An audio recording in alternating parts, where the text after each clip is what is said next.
The Lost Honor of Katharina Blum is a 1975 German film directed by Volker Schlundorf and Margareta von Trotta, both of whom were very prominent figures of the new German cinema, which was marked by generally liberal ideologies and anti-establishment attitudes towards a repressive government on the part of young filmmakers. Both of these ideas are certainly present throughout The Lost Honor of Katharina Blum. The film is an adaptation of the novel of the same name by Heinrich Böll, who wrote it based on his own real-life experience being targeted by the press in West Germany at the time. All of a sudden, this man, totally non-violent, finds himself accused as being the father of violence. He tried a lawsuit, he tried a legal case against the Springer Presse and against the journalist who had written this and which was repeated everywhere, and he lost it. And out of the anger and the fury at such a disrespect of human dignity and of civil rights in the best way, he sat down and wrote the little booklet, The Lost Honor of Katharina Blum, which is of course nothing but the lost honor of Heinrich Böll somehow.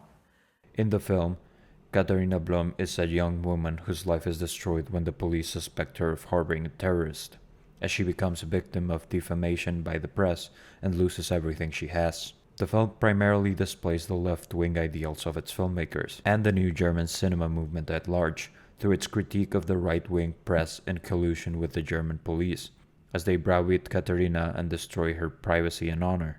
Diese Leute sind Mörder und Rufmörder. Alle. Es ist ja geradezu ihr Beruf, unschuldige Menschen um ihre Ehre zu bringen. Manchmal um ihr Leben. Sonst kauft ihnen ja niemand ihre Artikel ab. Furthermore, the film is described by some people, including Schlundorf himself, as ever timely and transcendental, since it also serves as a deep exploration of defamation, as well as the dangers of mass media manipulation and paranoia in general. The times have changed, this whole hysteria, anti-terrorism, terrorism is gone, has been switched to another type of anti-terrorism. Civil rights are pretty much in place, and yet the story remains interesting. And I think that comes because Heinrich Böll is not only been an angry man, but also was a great novelist and a great humanist. And basically his story can be happening anywhere at any time. It is the story of one single individual against a society which organizes its police, its politician, its media, and its press to have sort of a conformist view of the world. And that is what she is fighting. Schlundorf was already well established as a director in Germany prior to making the film.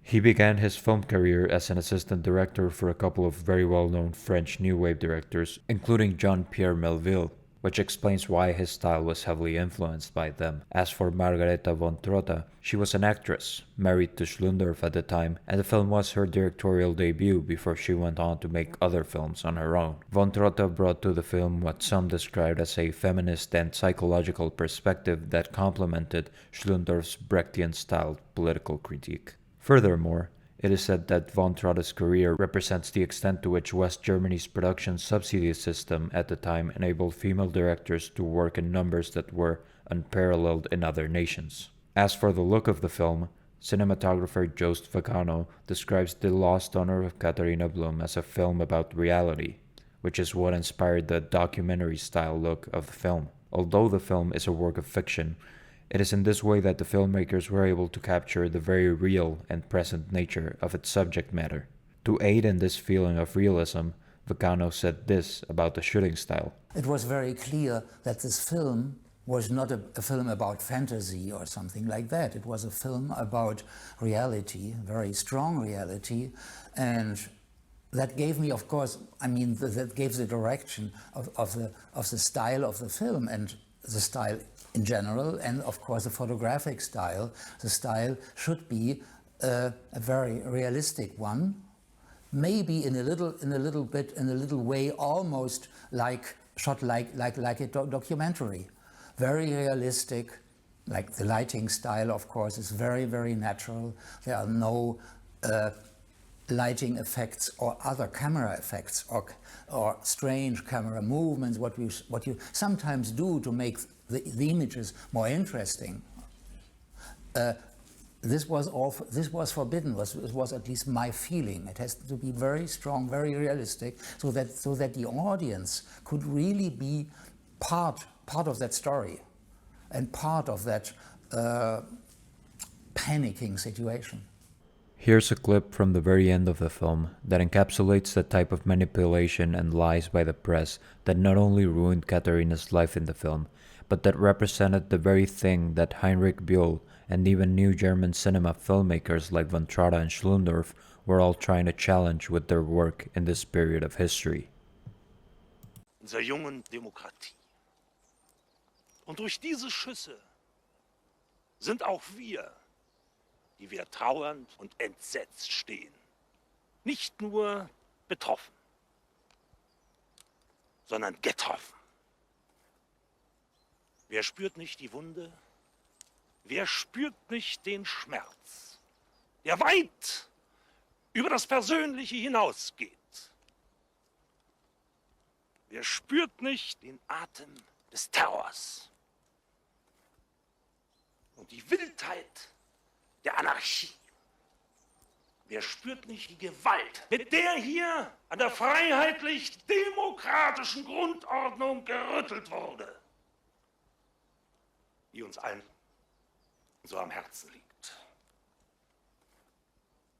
Hier wurde scheinbar private Motivation zum politischen Attentat. Und wieder einmal gilt, wehret den Anfängen. Seid wachsam, denn mit der Pressefreiheit steht und fällt alles. Wohlstand, sozialer Fortschritt, Demokratie, Pluralismus,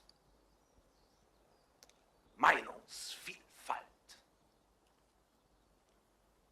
Und wer die Zeitung angreift, greift uns alle an.